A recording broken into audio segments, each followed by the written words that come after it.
에베소서 2장 11절부터 22절까지 말씀입니다. 에베소서 2장 11절부터 22절까지 말씀을 한 절씩 오늘부터 같이 읽기로 했죠.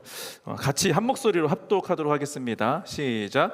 그러므로 기억해 보십시오. 여러분은 육신적으로는 이방 사람들이었고 육체에 행한 할례를 받은 사람들이라고 불리는 사람들에게 할례를 받지 않은 사람으로 불리는 사람들이었습니다.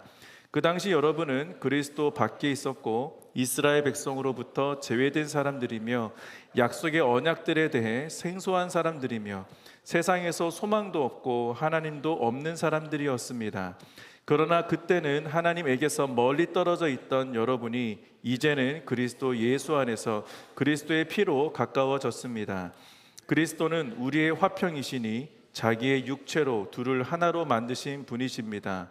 그분은 중간에 막힌 담 곧 원수된 것을 헐어내셨고 조문으로 된 계명의 율법을 폐하셨습니다.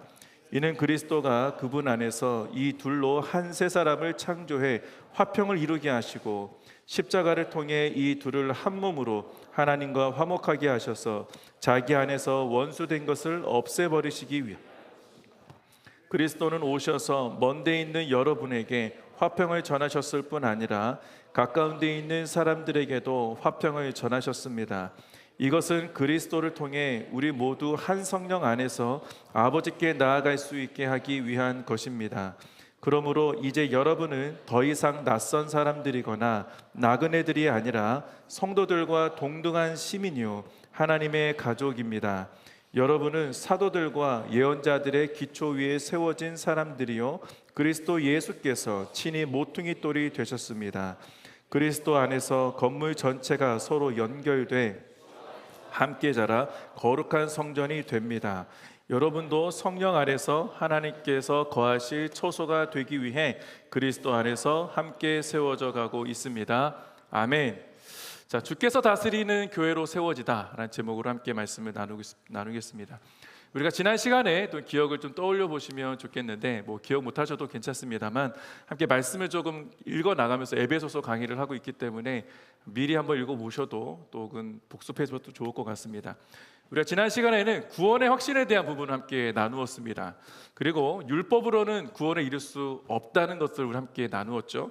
그러면 무엇으로 구원에 이를 수 있는가? 오직 믿음으로만 구원에 이르게 된다는 사실을 우리는 함께 말씀을 통해서 배웠습니다. 그런데 믿음으로 구원에 이르게 하신다, 그 믿음의 구원의 확신은 곧 하나님의 은혜로 주어진 선물이라는 것들을 우리가 함께 또 배웠습니다. 그러니까 우리 행위로 될 수 없다는 것이죠. 여러분이 어떤 행위를 한다 할지라도 구원에 이를 수 없는 것, 그것이 하나님의 나라에 함께 거하는 하나님의 선물은 우리의 행위가 아니라 오직 믿음이라는 것들을 우리 말씀을 통해서 배웠습니다. 근데 오늘 본문은요, 약간 조금 더 심각한, 그리고 복음의 본질적인 부분을 또 함께 건드리는 본문이기 때문에 조금 심각할 수 있는, 조금 좀 깊이 있고 조금 딱딱할 수 있는 본문이기도 합니다. 자, 오늘 2장 나머지 이제 11절부터 22절 전체 말씀을 한번 읽어보니까 어떻습니까? 그러니까 뭔가 무슨 얘기를 할지는 알 것 같은데 그 내용의 핵심들이 무엇인지를 함께 또 이 시간을 통해서 좀 짚어보면 좋겠습니다. 이 말씀을 통해서 저와 여러분의 정체성은 무엇이냐, 그리고 우리를 교회 안으로 모으신 하나님의 부르심에 대한 부분은 무엇인지를 함께 나누게 될 텐데요. 마지막 부분에 가서 우리 함께 감동이 있었던 구절이 하나 있었는데 함께 연결돼서 지어져 간다라는 말씀이 좀 있었습니다. 그래서 우리 아마 여호수아가 처음에 이렇게 위로 올라가서 우번에서 여호수아를 입에 들었을 때 여러분이 불렀던 찬양이 기억하시는 분도 계시겠지만 지난주 불렀나요? 이 찬양을 함께 지어져 가네. 그 찬양의 주제가 이 에베소서에서 나왔던 주제의 곡입니다. 어쨌든 그럼 하나님께서 다스리는 교회로서 우리는 어떻게 살아가야 하는지, 어떻게 이 땅에 머물고 그 복음을 흘려보내야 되는지에 대한 부분을 오늘 말씀을 통해서 함께 몇 가지 나누겠습니다. 자, 함께 다 읽었지만 다시 한번 먼저 11절 12절 말씀을 다시 한번 읽어보겠습니다. 그러므로 기억해 보십시오. 여러분은 육신적으로는 이방 사람들이었고 육체에 행한 할례를 받은 사람이라고 불리는 사람들에게 할례를 받지 않은 사람으로 불리는 사람들이었습니다. 그 당시 여러분은 그리스도 밖에 있었고 이스라엘 백성으로부터 제외된 사람들이며 약속의 언약들에 대해 생소한 사람들이며 세상에서 소망도 없고 하나님도 없는 사람들이었습니다. 아멘. 자, 본문은 당시 유대인들이 바라보는 이방인들, 저와 여러분을 바라보는 시각에 대한 이야기를 하고 있는 것이죠. 그러니까 할례 받은 사람이 있고 그렇지 않은 사람들이 있다는 이야기 아니겠습니까? 그러니까 유대인들은 어떤 생각을 갖고 있었는지를 좀 알 필요가 있습니다. 아마 유대인들이 친구가 있는 분도 계실지도 모르겠는데, 유대인들이 기본적으로 우리들을 향한, 이방인들을 향한 생각은, 야, 너희들은 어차피 구원받지 못할 사람들이다, 쉽게 표현하면 그렇게 본다는 거예요. 그러니까 나는 할례 받았고 하나님께 구원받은 흔적들이 있어, 근데 너희 흔적 있니? 라고 얘기하는 것이죠.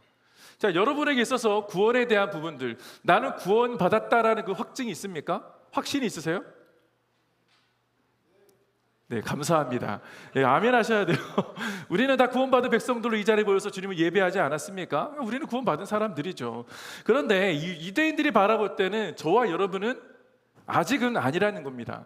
왜냐하면 그들의 머릿속에는 그 선민 사상이라고 하는, 하나님께서 우리를 선택하셨다, 이스라엘 백성들만 선택하셨다는 그 특정한 선민 사상이 있었기 때문입니다. 그러니까 자신들만이 유일한 구원받은 백성들이라는 생각을 갖고 있었던 것이죠.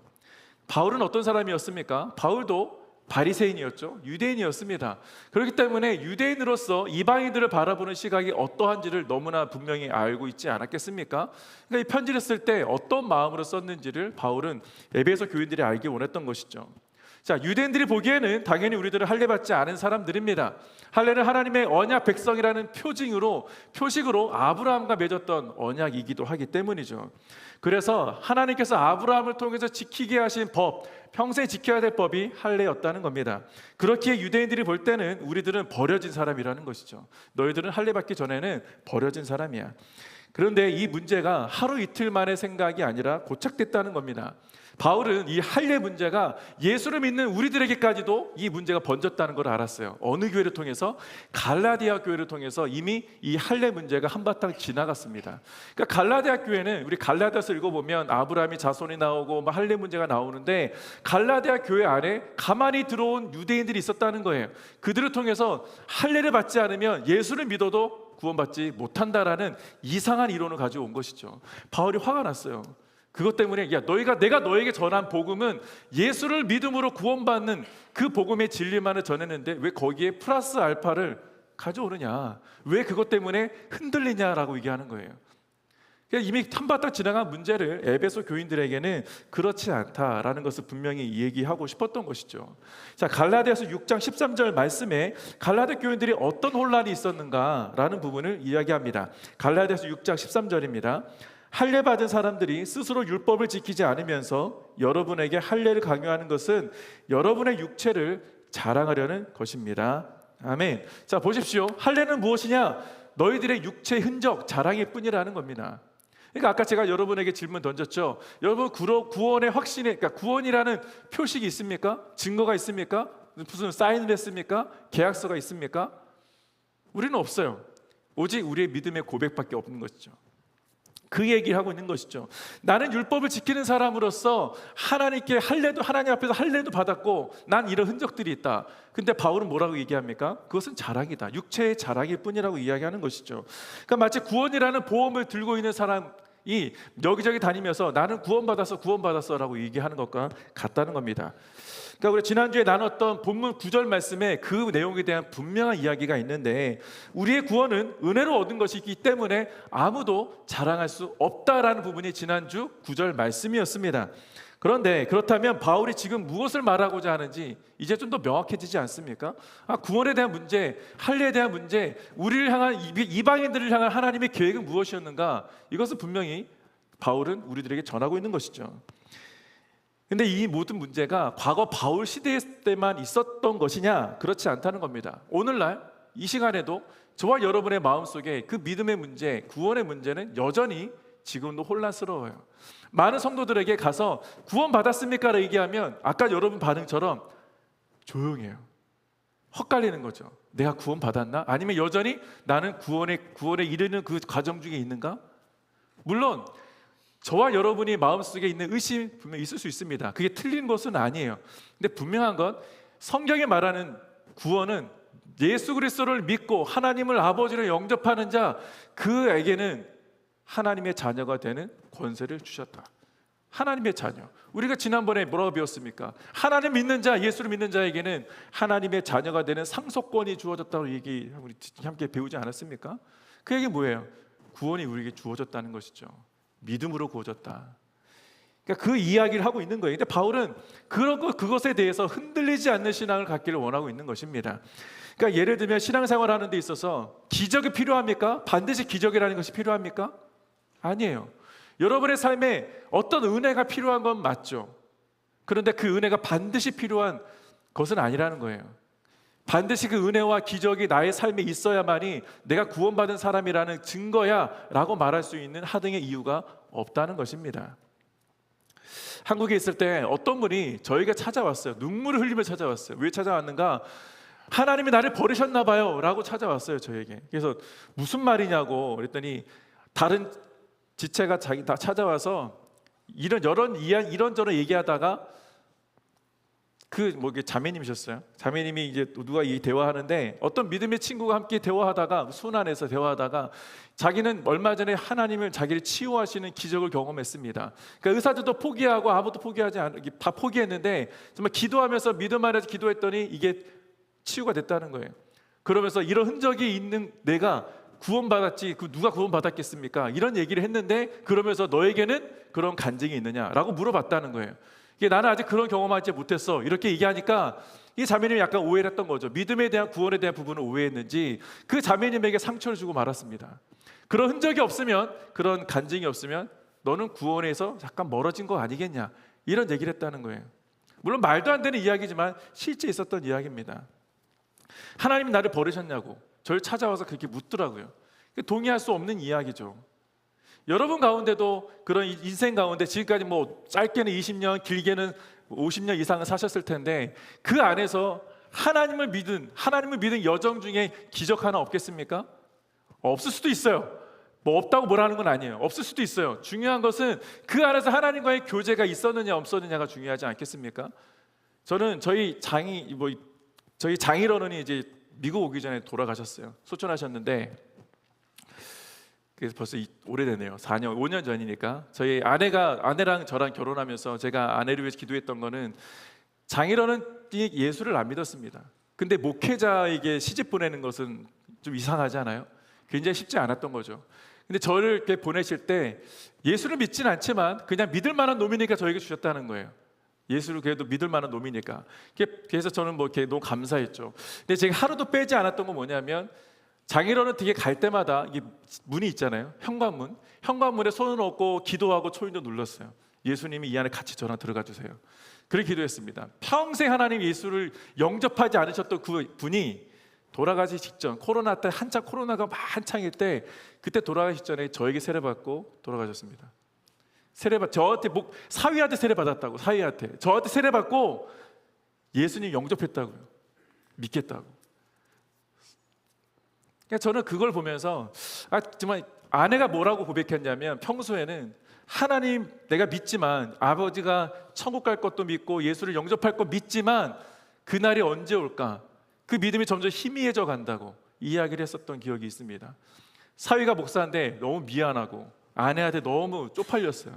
다른 사람들한테 복음을 전하고 어느 정도 능력은 나가는데 우리 가족에게는 능력이 안 나타나는 거예요. 저를 너무 잘하니까 그러는 건지 모르겠지만. 근데 장인어른이 어느 순간에 성경 읽기 돌아가지 한 1년 전부터 성경을 보기 시작하셨어요.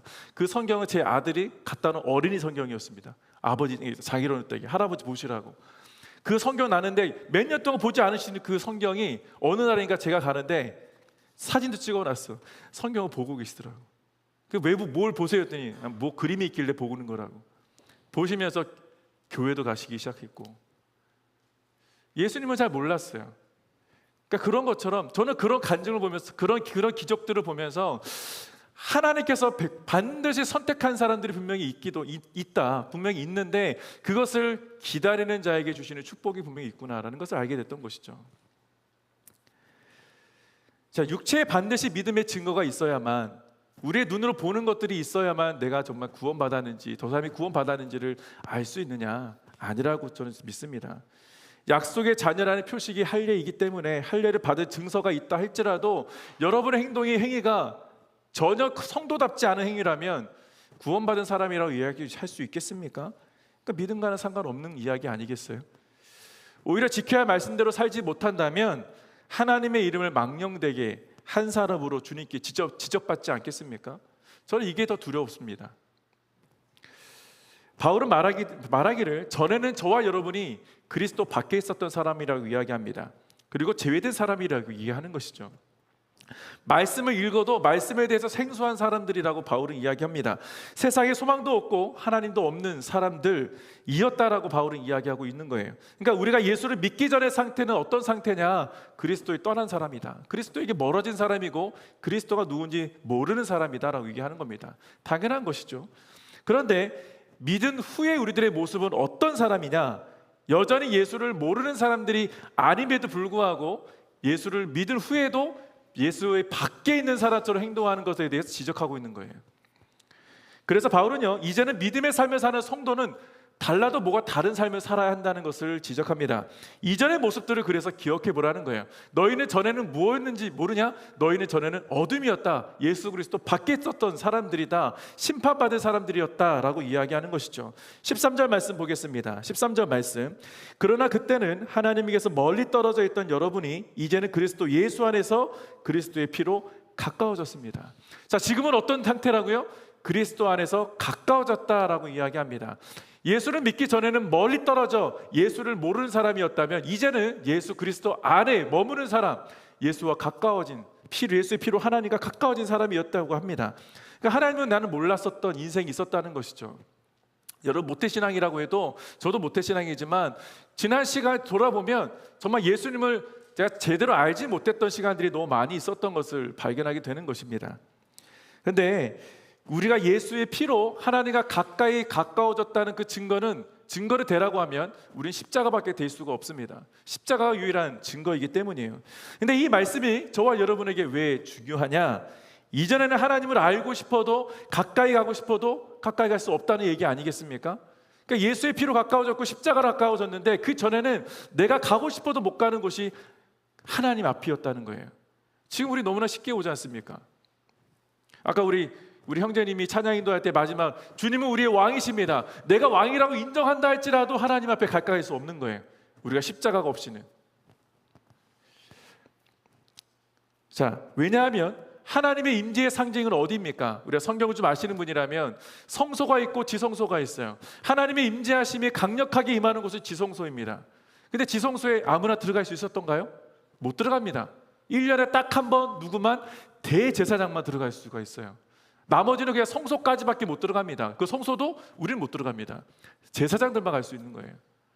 그러니까 일반인들은 유대인들이라고 말하는 할례받은 사람들은 그래도 성소 근처까지는 갈 수 있어요. 저와 여러분 이방인들이지 않습니까? 이방인들은 어디까지 갈 수 있냐? 이방인이 뜰이라고 만들어 놓은 막힌 담을 만들어서 성소도 볼 수 없게 담을 만들어서 이방인의 뜰에서 그냥 거느리게 만드는 거예요. 관광객도 저 내부를 볼 수 있지 않습니까? 관광객도 조차도 볼 수 없게 만들어 버렸다는 거예요. 하나님을 감히 볼 수 없다는 겁니다. 왜냐? 우리가 더럽기 때문에. 거룩하지 않은 사람이 어떻게 볼 수 있냐는 거예요. 하나님의 선택받지 못한 사람들이 하나님 가까이 갈 수 없게 막힌 담을 만들어 놓은 것 아니겠습니까? 그러니까 하나님의 임재하심이 있는 것을 느낌에도 불구하고 못 들어가는 거예요. 그런데 예수님의 피, 그 십자가의 죽으심과 흘리심의 그 피가 우리의 더러움을 거룩하게 해 주시는 놀라운 능력을 베풀어 주셨다는 것입니다. 그래서 주님의 피를 의지해서 우리는 가까이 하나님 앞에 나아갈 수 있는 은혜를 베풀어 주신 것 아니겠습니까? 그게 히브리서의 말씀이에요. 히브리서 10장 19절 20절 말씀을 보면 정말 너무나 명확한 예수님의 피에 대한 부분들, 우리를 어떻게 하셨는지에 대한 부분의 근거가 나타납니다. 그러므로 형제 여러분, 우리는 예수의 피로 인해 지성소에 들어갈 담대한 마음을 갖게 됐습니다. 그 길은 예수께서 우리를 위해 휘장을 열어놓으신 새롭고 산 길입니다. 그런데 이 휘장은 바로 그분의 육체입니다. 자, 우리는 이방인이었어요. 이방인의 뜰밖에 갈 수가 없었는데 이 말은 그 성소 안에 지성소가 있는데 그 지성소와 성소를 나누는 휘장도 있었다고 합니다. 더 못 들어가겠네요, 거기도. 그죠? 근데 인간과 하나님 사이를 가로막았던 그 휘장, 막힌 담, 그 모든 것들을 누가 찢으셨느냐? 누가 허물어 주셨느냐? 예수님의 십자가로 허무시고 찢으셨다는 거예요. 자신의 육체를 찢으심으로 라는 표현까지 사용합니다. 그러니까 그 길을 완전히 열어놓으신 것 아니겠습니까? 예수님의 피가, 예수님의 십자가의 그 찢기심이 바로 그 하나님과 우리 사이를 가로막았던 막힌 담도 허물어지고 그 휘장도 찢어버리셨다는 거예요. 자, 14절 16절 말씀입니다. 그리스도는 우리 화평이시니 자기의 육체로 둘을 하나로 만드신 분이십니다. 그분은 중간에 막힌 담 곧 원수된 것을 헐어내셨고 조문으로 된 계명의 율법을 폐하셨습니다. 이는 그리스도가 그분 안에서 이 둘로 한 세 사람을 창조해 화평을 이루게 하시고 십자가를 통해 이 둘을 한 몸으로 하나님과 화목하게 하셔서 자기 안에서 원수된 것을 없애버리시기 위한 것입니다. 아멘. 자, 히브리서 말씀의 완전한 설명 아닙니까? 예수님이 자신의 육신을 찢으심으로 하나님과 인간 사이에 막혔던 것을 허무셨고 하나 되게 하셨고 그 한 몸 안에서 한 세 사람을 창조하셨다. 예수님의 십자가의 죽으심은요, 그래서 단순한 죽으심이 아니라는 거예요. 함께 한 자리에 머물 수 없는 원수되었던 우리들을 하나님께서 예수님의 그 십자가의 죽으심으로 화목하게 하신 그 은혜를 베푸신 놀라운 위대한 사건이라는 것입니다. 그러니까 그분의 육체가 찢기심으로 중간에 막힌 담을 완전히 허부셨기 때문에 화평을 이루신 것이야말로 하나님의 위대한 사랑이라고밖에 표현할 수 없는 것이죠. 자, 막힌 담을 허물었다는 것을 왜 그분의 몸을 찢으셨느냐라는 것을 표현할 수밖에 없는지 히브리서는 아까 말씀드렸던 것처럼 예수님의 육체라고 말씀드렸습니다. 예수님의 죽으심으로 성소와 지성소를 갈라놓았던 성전 휘장이 찢어졌기 때문이에요. 자, 그 본문이 마가복음 15장입니다. 마가복음 15장 37절 38절 말씀에 그때 예수께서 큰 소리로 지르시고 숨을 거두셨습니다. 그리고 성전의 휘장이 위에서 아래까지 두 쪽으로 찢어졌습니다. 자, 예수님이 죽으실 때 하나님이 그 위에 휘장 위에서 아래로 찢으셨다는 거예요. 그러니까 예수님의 몸을 찢으셨다는 것과 똑같은 표현인 것이죠. 그래서 하나님께서는 그 아들의 죽으심, 그 아들의 피를 희생 제물로 받으셨습니다. 그래서 그 희생 제물이 되신 예수의 몸을 찢기심으로 저와 여러분이 하나님 앞에 담대히 나아갈 수 있고 담대하게 예배 드릴 수 있게 된 것이죠. 여러분, 일주일 동안 살면서 여러분은 어떤 삶을 사십니까? 뭐 회사에 계시기도 하고 뭐 이렇게 학교에 계시기도 하고 혹은 여러모로 모양이 계실 텐데 여러분이 계시는 현장이 어떤 현장입니까? 저는 항상 기도하기를 제가 머무는 곳마다 거룩하게 되기를 바라는 기도를 항상 합니다. 왜냐하면 내가 나중에 다시 말씀 나누겠지만 우리가 성전 되었기 때문에 성전은 하나님의 임재하시는 상징 아닙니까? 그러면 내가 거룩한 곳인데 내가 밟는 곳이 거룩하게 되어야 하는 것이 맞지 않겠어요? 하나님이 우리와 함께하는 것, 막힌 담을 허무시고 주님과 함께 거하게 하시는 것이야말로 놀라운 하나님의 은혜입니다. 그러니까 원수였던 우리들을 받으신 것도 놀라운 일이지만 죄 많은 더러웠던 우리를 육체를 가진 우리들을 하나님이 품으셨고 받으셨다는 것이 참 은혜죠. 이것이 기적입니다. 그 기적을 이루신 분이 예수 그리스도라는 사실을 우리는 부인할 수 없습니다. 그러니까 하나님의 열심으로 이루신 것이 저와 여러분의 구원이라는 거예요. 그렇게 하나님은 원수된 우리들과 화목하게 하기를 원하셨는데 안타깝게도 이 세상은 하나님과 더 거리를 두려고 해요. 더 멀어지려고 하고 또 믿음의 형제 자매들 간에도 싸움도 있습니다. 여기 계신 분들 가운데 없겠지만 우리들 안에도 믿는 사람들 안에서도 싸움이 있다는 거예요. 분열이 있고 안타까움이 있는 것이죠. 시기가 있는 것이죠. 하나님 이것을 보면서 얼마나 안타까워하시겠습니까? 그러니까 죽을 수밖에 없던 이들을 그분의 사랑 안에서 우리를 품으셨다는 거예요. 우리의 불완전함을 아시고도 우리를 품으셨다는 것이 하나님의 사랑인 것이죠. 그런데 사람은 그 사랑을 깨닫지 못합니다. 저와 여러분도 여전히 그 사랑을 알아가는 과정 중에 있는 것이지 완전히 우리는 그 사랑을 깨닫지 못하고 있는 거예요. 바울은요, 유대인들을 향해서도 이방인들을 향해서도 동일하게 권면하는 것이 있다면 너희들은 이전에 원수였어. 하나님과 인간이 원수였던 것처럼 너희들도 원수였지만 이제는 예수 안에서 우리 모두가 화목을 이루었다라는 것들을 이야기합니다. 그래서 원수가 아닌 우리가 한 몸이라고 얘기한 것입니다. 한 몸 되게 하셨고 그게 한 세 사람이 창조되었다는 것을 우리에게 영적 교훈을 통해서 서로 사랑하는 것이 마땅하지 않냐라고 말합니다. 그러니까 이미 우리들은 믿음 안에서 예수 그리스도 안에서 서로 한 세 사람으로 창조된 사람들이라는 것이죠. 하지만 때로는 사람들이 많이 모이는 곳이다 보니까 어떻습니까? 마음이 맞지 않으면 그냥 무시해버리게 됩니다. 마음이 어려우면 그냥 조금 안 만나면 되지라고 생각하기 일수라는 것이죠. 마음에 불편함이 생깁니다. 어떨 땐 미움도 생겨요. 불완전한 사람이라는 것을 우리는 인정하지 않기 때문에 그렇게 사는 것이죠. 그래서 완전하신 하나님을 우리는 의지할 수밖에 없는 것 아니겠습니까? 근데 세상은 하나님 빼고 완전하지 않습니다. 하나님만이 완전하신 분인 것이죠. 우리는 다 죄인이기 때문입니다. 그래서 우리는 성령의 하나 되게 하시는 그것을 힘써 지키게 간구해야 하는 것입니다. 매일 모일 때마다 하나님 성령께서 우리를 충만케 해주십시오, 성령께서 우리를 인도해 달라는 기도를 우리는 빼먹지 말고 해야 하는 것입니다. 그렇게 성령의 하나됨으로 우리는 세상의 화평을 전하는 사람들이 되어야 하는 것입니다. 자, 여러분 일주일 동안 살면서 여러분의 삶을 통해서 화평을 전하는 자의 삶을 사셨습니까? 그것에 대한 질문을 여러분 스스로 해보신다면 알 수 있을 거예요. 나는 성도다운 삶을 살았는가? 나는 교회로서 이 땅에 살아갔는가? 자, 17절 18절 말씀 보면 하나님께서 이 땅에 교회들을 세우신 목적이 분명히 이야기하고 있습니다. 17절 18절입니다. 그리스도는 오셔서 먼 데 있는 여러분에게 화평을 전하셨을 뿐 아니라 가까운 데 있는 사람들에게도 화평을 전하셨습니다. 이것은 그리스도를 통해 우리 모두 한 성령 안에서 아버지께 나아갈 수 있게 하기 위한 것입니다. 아멘.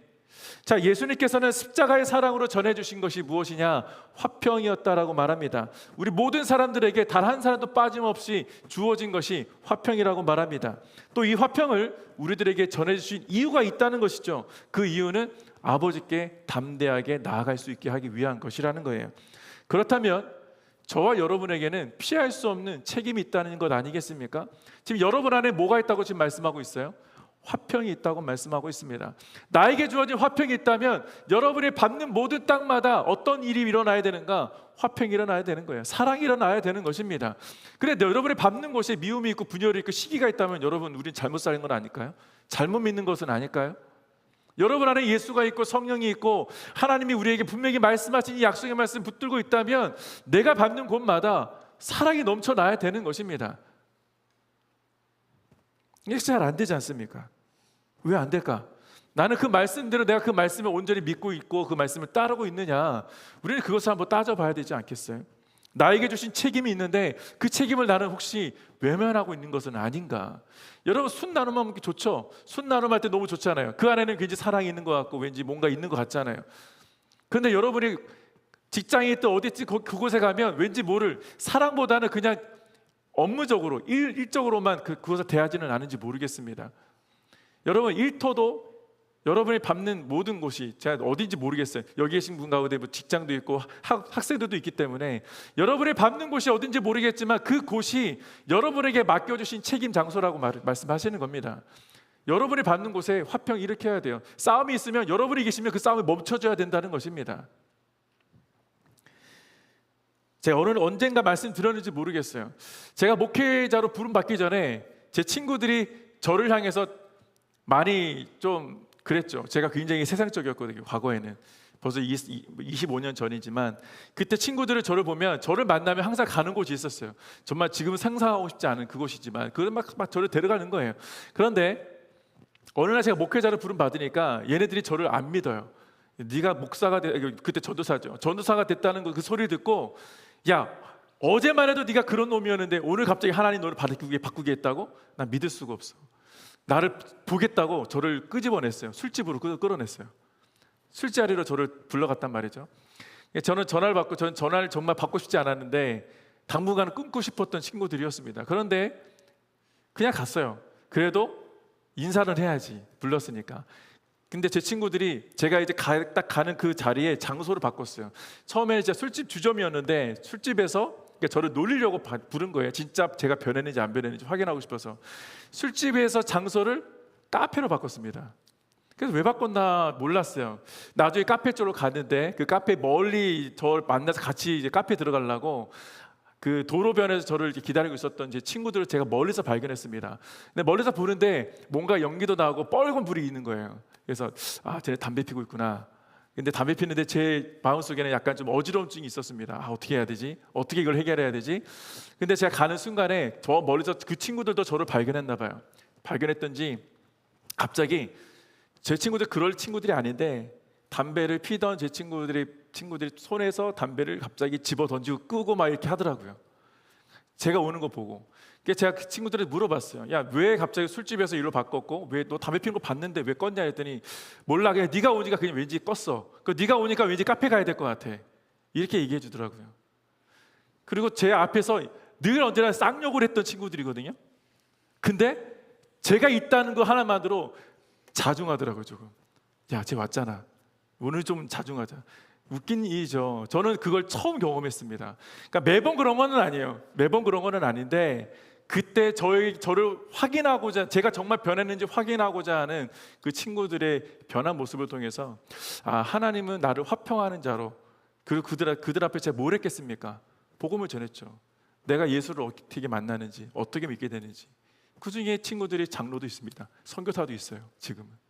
그러니까 저는 저를 통해서 하나님이 그런 역사를, 제가 능력이 많아서가 아니라 제가 화평을 전하는 자로, 복음을 전하는 자로 하나님이 저를 세우셨다는 그 믿음 안에서 그 친구를 만나러 갔기 때문에 변화시켜 주시는 놀라운 그 축복을 제가 경험했다고요.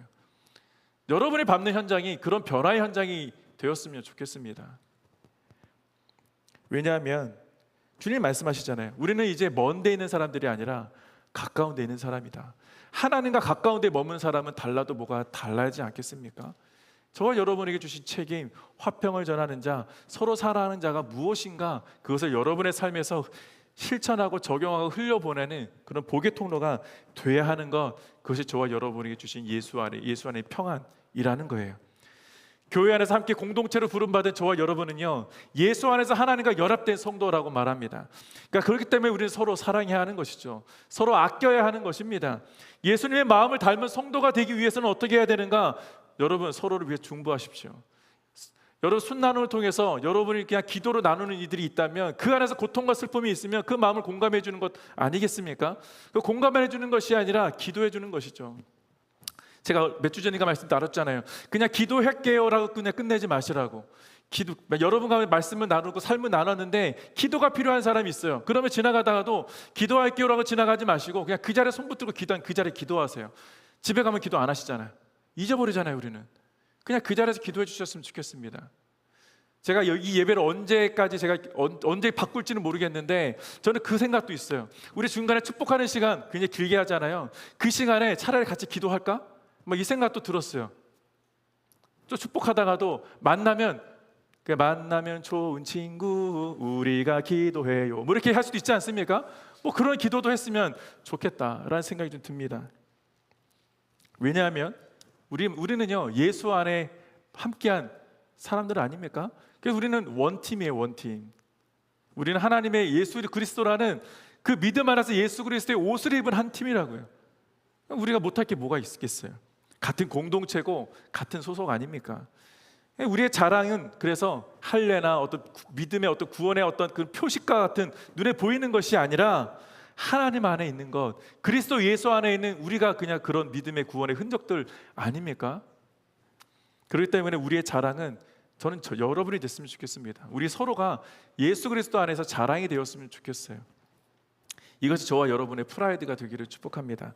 성경은요, 저와 여러분의 정체성을 가리켜 여러 정체성이 있지만 그중에 대표적인 정체성을 가지고 하나님의 가족이다라고 이야기합니다. 하나님 안에서 가족된 우리들은 그 안에서 해야 할 일들이 있다라고 부르셨다는 거예요. 자, 20절 22절 말씀입니다. 20절부터 22절 말씀. 자, 여러분은 사도들과 예언자들의 기초 위에 세워진 사람들입니다. 그리스도 예수께서 친히 모퉁이 돌이 되셨습니다. 그리스도 안에서 건물 전체가 서로 연결돼 주 안에서 함께 자라 거룩한 성전이 됩니다. 여러분도 성령 안에서 하나님께서 거하실 처소가 되기 위해 그리스도 안에서 함께 세워져 가고 있습니다. 아멘. 자, 말씀에 따르면 우리들은 하나님의 말씀 위에 세워진 거룩한 사람들이라고 이야기합니다. 19절 말씀에는 우리가 읽지는 않았지만 저와 여러분의 동등한 시민이요 하나님의 가족인데 우리는 하나님 안에서 하나 된 사람들이라고, 하나님 안에서 그리스도 안에서 세워져 가는 사람들이라고 분명히 바울은 우리에게 이야기합니다. 그러니까 우리가 거룩한 사람들이라면 아까 말씀드렸던 것도 마찬가지로 여러분이 밟는 곳이 어떤 곳이 되어야 되느냐? 거룩한 곳이 되어야 되는 것입니다. 왜냐하면 거룩과 더러움은 함께 할 수 없지 않습니까? 하나님께서 거룩하신 분이세요. 저와 여러분은 더러운 육체를 갖고 있던 사람들입니다. 그런데 예수님이 왜 십자가에 죽으셔야 했느냐? 거룩한 하나님과 하나 되기 위해서, 함께하기 위해서, 가깝게 하기 위해서 이렇게 하신 것 아니겠습니까? 그런 여러분이 거룩한 사람들이라면 마찬가지로 이 땅을 거룩하게 만들어야 될 사람들이 저와 여러분이라는 거예요. 하나님의 가족된 저와 여러분을 통해서 하나님이 이곳에 교회를 부르셨고, 여러분의 직장과 가정과 여러분의 삶의 모든 밟는 처소가 거룩한 장소가 되길 원하시는 것이 하나님의 마음입니다. 이제 우리 마음 바꿔야 되는 것이죠. 말씀에 따르면 우리들은 그렇게 하나님 말씀에 세워진 거룩한 사람들이라고 이야기하는데, 이 말씀이 우리들에 대한 성경의 정의라고 이야기합니다. 그러니까 저와 여러분은 말씀 위에 세워진 사람들이기 때문에 절대로 말씀을 떠나서는 살 수 없다라는 말 아닙니까? 바울은 이 정의를 바탕으로 성도들에게 말하기를, 저와 여러분들이 거룩한 이 땅을 살아가는 하나님의 처소된 성전된 사람들이다, 서로 연결된 성전들이다, 연결된 유기체들이다라고 이야기합니다. 그런데 건물이 거룩하게 되려면 어떻게 해야 하는 거예요? 거룩한 무엇인가가 있어야 한다는 것입니다. 뭐 당연하죠. 건물을 세울 때, 여기 뭐 건축가가 있는지 모르겠지만, 건물을 세울 때 건축자들이 건물의 기준이 되는 이 모퉁이 돌을 세운다고 합니다. 모퉁이 돌은 그래서 기초석이라고 얘기를 해요. 이 모퉁이 돌은 건축자들에게 있어서는 굉장히 중요하다고 이야기합니다.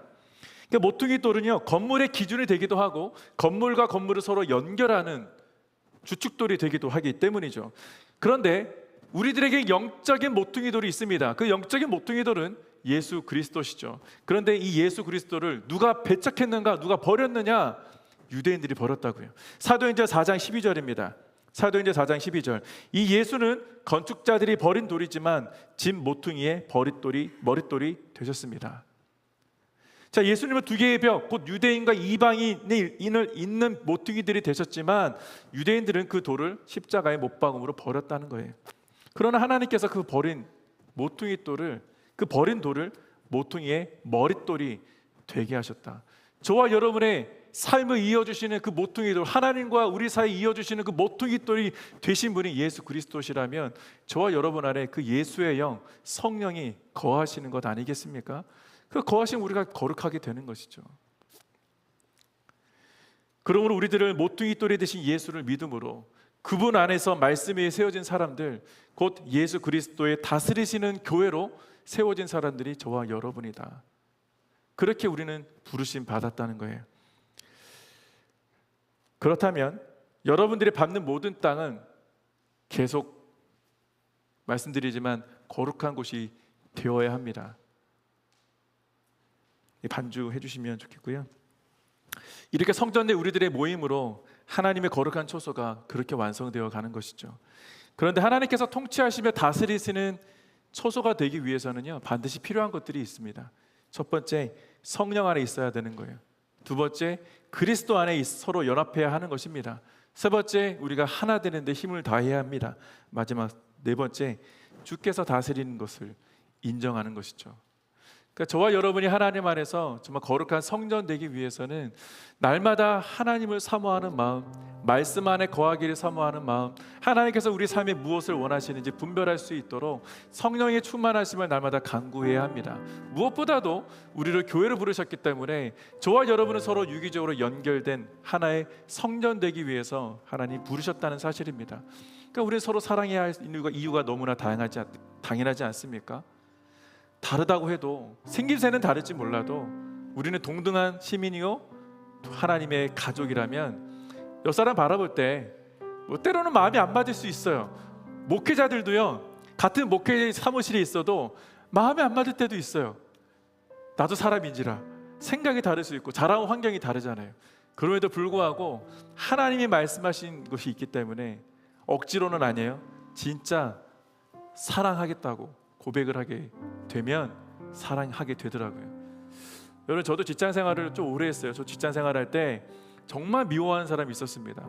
틈만 나면 저를 시키는 거예요. 틈만 나면 저만 시키고, 저만 야근시키고.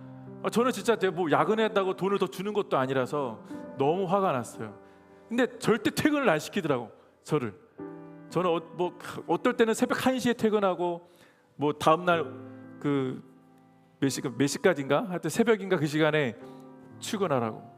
그 말 안 들으면 너 내 고가 정책에 반영해서 너 월급도 깎을 거고, 뭐 승인지도 안 시켜줄 거야, 막 온갖 협박을 받은 적도 있습니다. 그래서 그걸 다 더럽더라도 내가 해야지 참는 거죠. 내가 승진해야 되고 돈도 벌어야 되니까. 근데 그때 내 안에 예수가 없었어요. 내 안에 예수가. 근데 저랑 같이 입사했던 동기가 있었습니다. 그 입사 동기는 정말 신실한 크리스찬이었어요. 저랑 똑같이 괴롭힘을 당하는데 저는 항상 불만이 있고 불평이 있고 너무 화가 났고, 저도 그래도 나름 목사 아들이었거든요. 근데 저희는 입에는 예수보다는 그냥 욕이 나온 거죠. 어떻게 저런 사람이 할 수 있느냐. 근데 제 친구 입사 동기는 제가 이렇게 할 때마다 너도 교회 다니지 않아? 저 딱 이 얘기 딱 해주는 거예요. 근데 전 너무 찔렸어요. 아, 교회 다녀. 근데 이거 못 참겠다. 이런 부조리는 못 참겠어. 내가 이거 어떻게 참아? 그랬더니 그 친구는 저에게 하는 얘기가, 우리가 예수 안에 있으면, 너무나 투박한 이야기, 상식적인 이야기인데 그 얘기 너무 싫었지만, 예수를 믿는 사람으로서 우리가 보여줄 수 있는 것이 있다면 이거밖에 없다라고 얘기해 주더라고요. 물론 더 많은 것을 얘기할 수 있겠지만 그 친구는 저에게 지금 그 상황에서는 최선을 다해서 얘기해 준 게, 예수를 믿는 사람, 교회를 그래도 다니는 사람이라면 세상 사람들이 그렇게 우리를 힘들고 어렵게 누르고 없고 해도 그들에게 보여줄 수 있는 것은, 우리가 화평을 이루는 자로 우리가 보여줄 수 있는 건 예수 안에 있는 그 마음을 보여주는 것밖에 없다. 왜냐하면 그 회사는요, 신우회를 없앤 회사예요. 예수를 믿는 사람, 교회에 모이는 사람끼리 모임도 없앴고, 제가 성경도 한번 읽어본 적이 있었는데 성경도 못 읽게 하는 곳, 그런 곳이었습니다. 근데 그 친구는 말없이 그 믿음을 지켜갔고, 근데 사람들은요 저를 더 좋아해 줬어요. 이 친구보다, 예수 믿는 사람, 예수를 잘 드러낸 사람보다. 근데 제가 지금 돌아보니까 그걸 알겠더라고요. 세상 사람들은 진리를 전하는 사람들 싫어하는구나.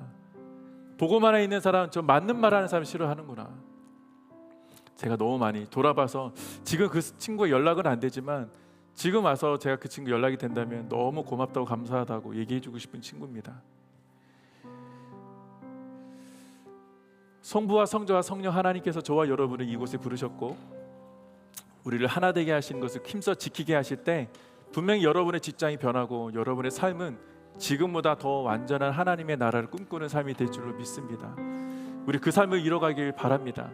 여러분의 삶에서 그 신실하신 하나님의 사랑을 여러분을 통해서 흘려보내고, 나를 미워하는 사람이 있죠. 그러나 사랑할 수 있길 바랍니다. 그리고 그 안에 믿음의 사람들이 눈앞에 있으면 그들과 함께 하나 되기를 힘쓰는 우리가 모두가 되기를 축복합니다. 서로를 사랑하고 서로를 귀하게 여기고 서로를 소중하게 존중한다면, 그리고 서로의 아픔을 보듬어주고 하나님의 사랑을 이루어가는 것이야말로 하나님께서 저와 여러분의 삶을 정말 기뻐하시는 놀라운 축복의 초소로 삼아주실 줄로 믿습니다. 우리는 하나님의 아름다운 초소라는 사실을 기억하시고 그 초소된 삶을 살아가는 이번 한 주간 되시기를 주님의 이름으로 축원드립니다. 우리 함께 찬양하신 이후에